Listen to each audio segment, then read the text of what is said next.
Turning to me awakens a universal compassion. Taken from Recognition of Me is Liberation by Samraj. Devotee, how is it possible to still feel compassion, feel any sorrow, or my own mortality, if I give my attention to you and just remember you and forget about everything else? I have not forgotten about anything. Turning to me is the practice. This is the other side of the question I was recently asked about working at a computer. For the devotee who asked that question, the computer had his attention. He wanted to know how he could possibly turn to me in the midst of working on a computer. And you're saying just the opposite. You want to know how you can give attention to anything else in the midst of turning to me. The process of turning to me is not one of two practices, one in which you turn to me and the other in which you forget everything else, as if there is a separate technique of forgetting that goes along with the turning to me. You are presuming that the practice is to turn to me and also to deliberately forget everything else. No. If you turn to me, there is no deliberately forget everything else. When you are turned to me, the contents of experience do not bind you. Turning to me does not make you dysfunctional. There is nothing about turning to me that undermines compassionate association with others. Why should it do such a thing? Turning to me is not a strategic means of forgetting everything else. The practice is to turn to me regardless of what arises, regardless of your circumstance, regardless of conditions. This does not mean that you deliberately ignore conditions. It means that you turn the faculties to me instead of wandering in conditions, and in so doing, not turning to me. Turning to me is to be done moment to moment under all conditions. If you turned to me and somehow simultaneously succeeded in forgetting everything or ignoring everything, you would never have any experience whatsoever, except some kind of whatever it is that you experience in your turning to me. What is transcended in the turning to me is the self-contraction. Turning to me is not a technique for dissociation. Turning to me transforms and purifies participation in the conditions of life. It does not eliminate them from the view. Otherwise, how could there be any self-understanding awakened in the process? What would it have to do with life? What would it have to do with anything? In that case, to be so-called turned to me would simply be another mode of self-contraction. Anyone can operate a computer and be turned to me at the same time. How is that so? You must practice until you find out the secret of this. You must practice devotion to me until it is right, until it demonstrates its fullness and establishes equanimity in the midst of the functional, practical, and relational conditions that are associated with the natural circumstance of beginner's practice. That natural circumstance is, generally speaking, in the context of daily life. If you are feeling less concerned in the worried sense, the disturbed sense, about what is going on in your homeland of Israel, that is positive enough. It allows you to be aware of the situation in Israel with more clarity and more of what can truly be called compassion. To not have a reactive or disturbed view, but rather to demonstrate equanimity and the capability for unobstructed feeling association is quite a different thing from being mixed up and concerned and self-contracted in an ego-possessed manner. That kind of change would be a sign of right practice. The effort to forget is not part of the practice I have given you. The turning to me brings equanimity to the body-mind complex.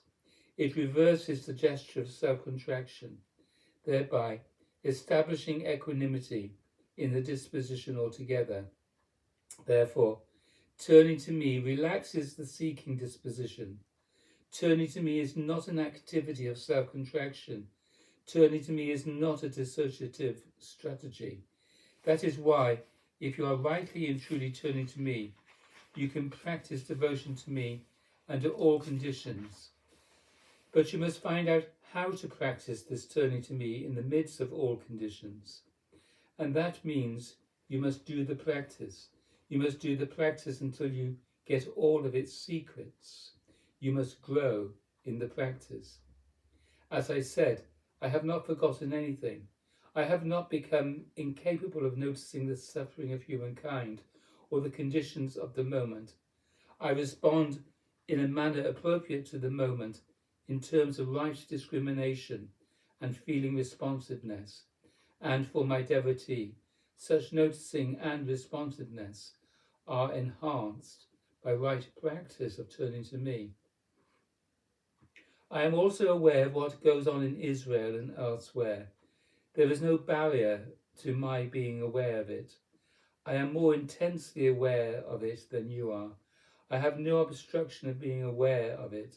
Your awareness of it is limited to what information you can get, your memories, your past associations, all of which are conditional means. My view is unobstructed, without any armouring or limitation at all. Thus, rather than that awareness becoming obstructed by the fact of realization, my perception of conditional realities is, in fact, entirely free of obstructions. I have access to what is happening all over the earth without getting on the phone or watching television. I see it now.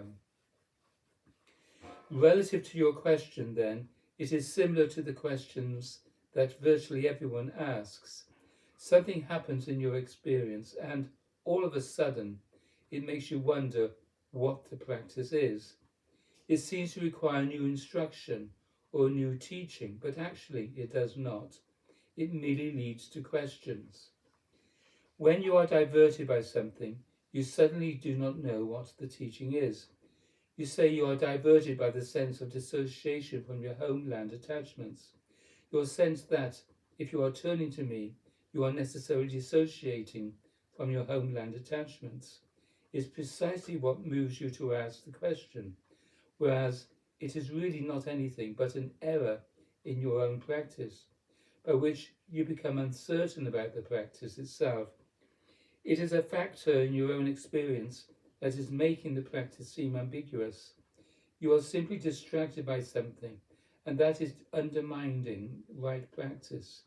Therefore, you must do the practice I have given you, as I have given it.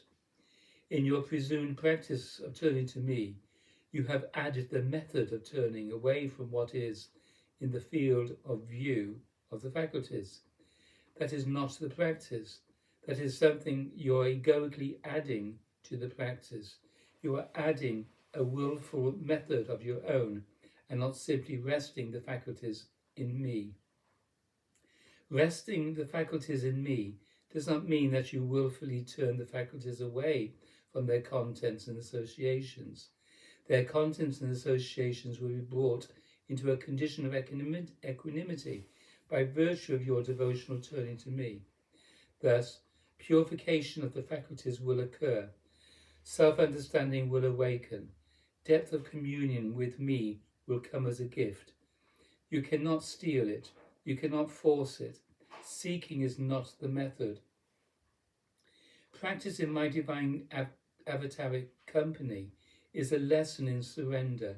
Surrender transcends willfulness. The strategies associated with seeking are relaxed by right practice of devotion to me. You must suffer through the tapas, or purifying heat of being brought to right practice simply by turning to me and living by my instructions until you show the signs of maturity that indicate another stage of practice demonstration is established in your case. You have put a priest between yourself and me. It is your own ego, your own mind. It is performing the practice for you. You must relinquish your association with this priest, and it is a process of right practice, right devotion to me, that will move you beyond this priest you carry in yourself, that stands between you and that which is to be realized.